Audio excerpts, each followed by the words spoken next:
കേരളത്തിൻ്റെ IT മേഖലയിൽ അടുത്തടുത്ത ദിവസങ്ങളായി കേട്ട വാർത്തകൾ അത്ര ശുഭകരമല്ല. US മെഡിക്കൽ കോഡിംഗ് കമ്പനിയായ കോറോ ഹെൽത്തിൽ നിന്ന് 1000-ഓളം ജീവനക്കാരെ പിരിച്ചുവിട്ടതിന് തൊട്ടു പിന്നാലെ കൊച്ചി ആസ്ഥാനമായി പ്രവർത്തിക്കുന്ന പ്രമുഖ ഇക്കോസിസ്റ്റം കമ്പനിയായ ടാൽറോപ്പും തങ്ങളുടെ കമ്പനി പൂട്ടുകയാണെന്ന് പ്രഖ്യാപിച്ചിരിക്കുന്നു. 300-ലധികം ജീവനക്കാരാണ് ഇവിടെ തെരുവിലായത്. മാസങ്ങളായി ശമ്പളം ലഭിക്കാത്ത യുവാക്കളുടെ പ്രതിഷേധം ഒരു വശത്ത്. കമ്പനികൾ ഇതിന് കാരണമായി പറയുന്നത് ഒരൊറ്റ കാര്യമാണ്: ആർട്ടിഫിഷ്യൽ ഇൻ്റലിജൻസ്.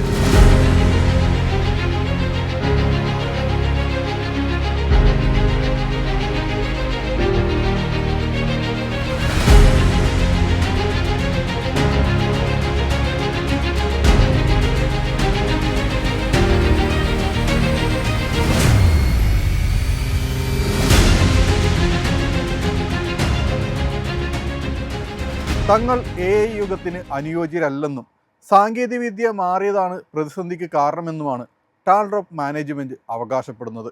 ഇത് കേരളത്തിലെ മാത്രം പ്രശ്നമാണോ, അതോ ആഗോളതലത്തിൽ മനുഷ്യൻ്റെ തൊഴിലുകളെ AI വിഴുങ്ങാൻ തുടങ്ങുന്നതിൻ്റെ ആദ്യ ലക്ഷണങ്ങളാണോ?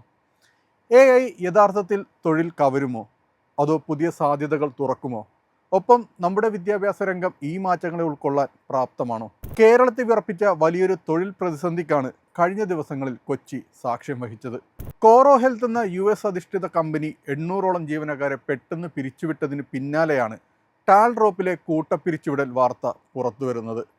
6 മുതൽ 11 മാസം വരെ ശമ്പളം കുടിശ്ശികയാക്കിയാണ് കമ്പനി തങ്ങളെ വഴിയിലാക്കിയതെന്ന് ജീവനക്കാർ ആരോപിക്കുന്നു. ഈ രണ്ട് കമ്പനികളുടെയും പ്രതിസന്ധിക്ക് പിന്നിൽ ചില പ്രധാന ഘടകങ്ങളുണ്ട്. ഒന്ന് സാമ്പത്തിക പ്രതിസന്ധിയും, 2 സാങ്കേതിക വിദ്യയിലുണ്ടായ കുതിച്ചുചാട്ടവും. ടാൽറോപ്പ് മാനേജ്മെൻറ്റ് ഔദ്യോഗികമായി വ്യക്തമാക്കുന്നത് പ്രതിവർഷം 100 കോടിയോളം രൂപ ചെലവഴിച്ച് മുന്നോട്ട് കൊണ്ടുപോയിരുന്ന ഈ ഇക്കോസിസ്റ്റം മോഡൽ പുതിയ AI യുഗത്തിന് അനുയോജ്യമല്ല എന്നാണ്. പശ്ചിമേഷ്യയിലെ യുദ്ധവും സാമ്പത്തിക പ്രതിസന്ധിയും ഫണ്ടൊഴുക്കിനെ ബാധിച്ചെന്നും അവർ പറയുന്നു. എന്നാൽ ജീവനക്കാർ ചോദിക്കുന്നത് മറ്റൊന്നാണ്. AI സാങ്കേതികവിദ്യ ഒരു ദിവസം കൊണ്ട് ഉണ്ടായതല്ല, മാസങ്ങളായി ശമ്പളം നൽകാതെ തങ്ങളെ ചൂഷണം ചെയ്യുകയായിരുന്നു എന്നാണ് അവരുടെ പരാതി. നിലവിൽ കേരള ലേബർ ഡിപ്പാർട്ട്മെൻറ്റ് വിഷയത്തിൽ ഇടപെടുകയും സമഗ്രമായ റിപ്പോർട്ട് ആവശ്യപ്പെടുകയും ചെയ്തിട്ടുണ്ട്. പക്ഷേ ഇവിടെ നമ്മൾ ചർച്ച ചെയ്യേണ്ടത് ഇതിൻ്റെ വലിയൊരു വശത്തെക്കുറിച്ചാണ്. ആർട്ടിഫിഷ്യൽ ഇൻ്റലിജൻസ് എന്ന സാങ്കേതികവിദ്യ സാധാരണക്കാരായ IT ജീവനക്കാരുടെ, പ്രത്യേകിച്ച് data entry, coding, medical coding തുടങ്ങിയ മേഖലകളിലെ തൊഴിലുകളെ എത്രത്തോളം ബാധിച്ചു തുടങ്ങി എന്നതിൻ്റെ നേർക്കാഴ്ചയാണിത്. നെക്സ്ഫോർഡ് യൂണിവേഴ്സിറ്റിയുടെയും സേജ് യൂണിവേഴ്സിറ്റിയുടെയും പഠന റിപ്പോർട്ടുകൾ പ്രകാരം ആർട്ടിഫിഷ്യൽ ഇൻ്റലിജൻസ് ലോകമെമ്പാടുമുള്ള ദശലക്ഷക്കണക്കിന് തൊഴിലുകളെ പുനർനിർവചിക്കും. വേൾഡ് ഇക്കണോമിക് ഫോറം വ്യക്തമാക്കുന്നത് പ്രകാരം വരും വർഷങ്ങളിൽ കോടിക്കണക്കിന് തൊഴിലുകൾ ഇല്ലാതാകുമെങ്കിലും അതിനേക്കാൾ കൂടുതൽ പുതിയ തൊഴിലവസരങ്ങൾ AI വഴി സൃഷ്ടിക്കപ്പെടും. AI എല്ലാ തൊഴിലുകളും ഇല്ലാതാക്കില്ല, എന്നാൽ ചില പ്രത്യേക മേഖലകളെ അത് കടുത്ത രീതിയിൽ ബാധിക്കും. ഉദാഹരണത്തിന് routine task, data entry, customer support, basic coding, legal document പരിശോധന എന്നിവ AI വേഗത്തിലും കുറഞ്ഞ ചെലവിലും ചെയ്യും. ടാൽറോപ്പിലും കോറോ ഹെൽത്തിനും സംഭവിച്ചത് ഇതിൻ്റെ പ്രതിഫലനമാണ്. The shift in skills. ഇന്ന് വിപണിക്ക് വേണ്ടത് പരമ്പരാഗത IT ജീവനക്കാരെയല്ല, മറിച്ച് AI സ്കിൽഡ് പ്രൊഫഷണലുകളെയാണ്. Data analytics, machine learning, cyber security, prompt engineering തുടങ്ങിയ മേഖലകളിലാണ് ഇനി അവസരങ്ങൾ. അതായത് AI മനുഷ്യരെ പൂർണ്ണമായി മാറ്റിവെക്കില്ല, പകരം AI ഉപയോഗിക്കാൻ അറിയാത്ത മനുഷ്യൻ്റെ ജോലി കവരും എന്നതാണ് യാഥാർത്ഥ്യം.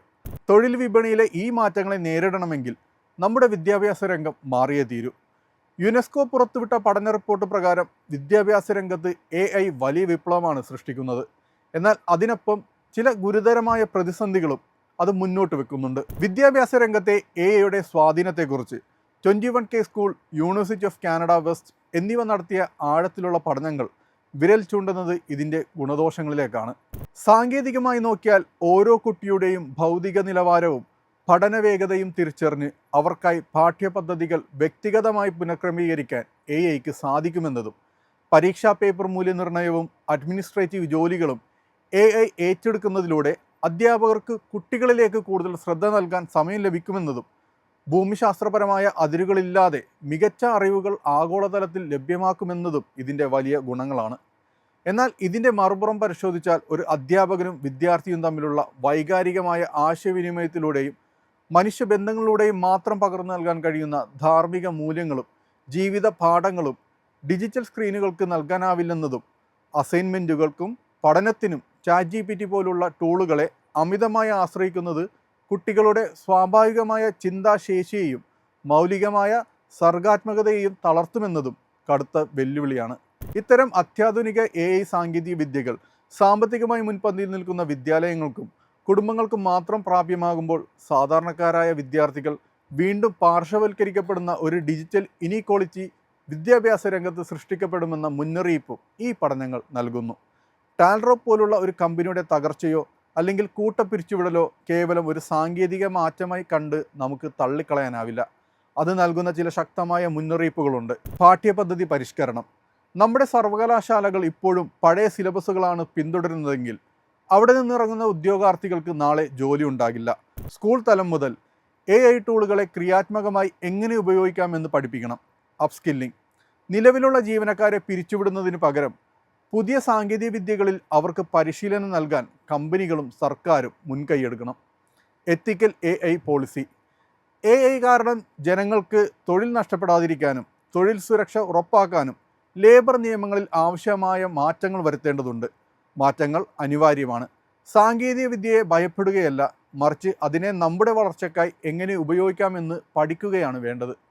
കേരളത്തിലെ യുവതലമുറയെ ഈ പുതിയ യുഗത്തിലേക്ക് നയിക്കാൻ നമ്മൾ എത്രത്തോളം സജ്ജമാണ് എന്നതിനെ ആശ്രയിച്ചിരിക്കും നമ്മുടെ ഭാവി.